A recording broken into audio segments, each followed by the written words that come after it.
કેનેડાના ટોરેન્ટો ખાતે પરમ પૂજ્ય શ્રી દ્વારકેશ લાલજી મહારાજશ્રીના વરદ હસ્તે વ્રજ કેનેડા હવેલીનું ઉદ્ઘાટન કરવામાં આવ્યું હતું. કેનેડા ખાતેના ટોરેન્ટો શહેરમાં મેસી સાગાર રોડ ઉપર ભવ્ય વ્રજ કેનેડા હવેલીનું નિર્માણ થયા બાદ તેનો ઉદ્ઘાટન સમારોહ યોજાયો હતો.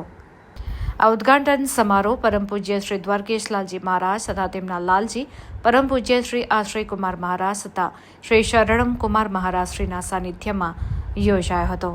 આ પ્રસંગે મોટી સંખ્યામાં વૈષ્ણવો એકત્રિત થયા હતા અને શ્રદ્ધા તેમજ આનંદપૂર્વક સમારોહ યોજાયો હતો.